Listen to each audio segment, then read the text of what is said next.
I'm Anika. I'm one of the global consultants on the UK-based global team. I support educators making the journey from the UK to Australia, and I'm based out of our Bristol office. I'm originally from Canada, and while I lived there, I trained as a teaching assistant. In 2018, I made the journey to Melbourne with ANZUK to work there as a teaching assistant. I did that for a year, and after doing some traveling and more working in education, I ended up moving to the UK with ANZUK Education as well, and the team in Bristol helped me to find work as a teaching assistant. A bit of a fun fact about me, I actually met my husband while living and working in Melbourne. He is from the UK, which is how I ended up living here. We met while both on working holiday visas, and we've been together ever since.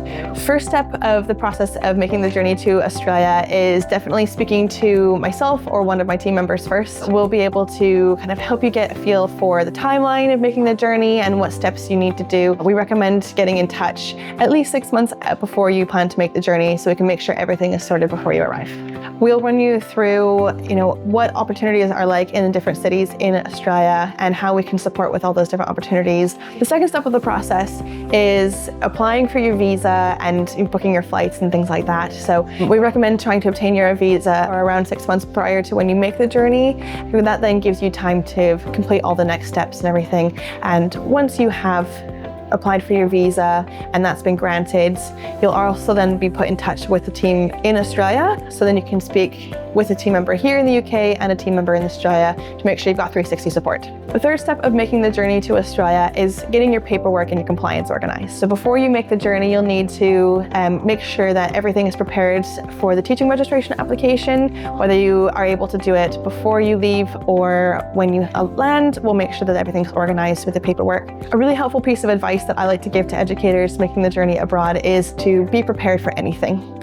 Even though you are doing loads of planning and kind of prep work before you make the journey, things change, things happen. Just be prepared to be flexible, take things as they come. Everything will work out in the end, but make sure you know that the consultants on the UK side and the Australian side will always have your back and will help you through anything that you need. One of the advantages to using ANZUK to support you on your journey is having that support with, knowing what's involved in the whole process and having someone take the headache out of finding work as well. The team in Australia is really dedicated to making sure we're finding you the right roles and the right places at the right time. And so we're going to make sure that you're finding work that you really enjoy and that is meaningful to you. So it's really helpful to have that team supporting you across the whole journey and knowing that you've got someone to speak to at all times. If you're interested in learning more about the process of teaching abroad and how we can support you with the journey, get in touch and I'm more than happy to help.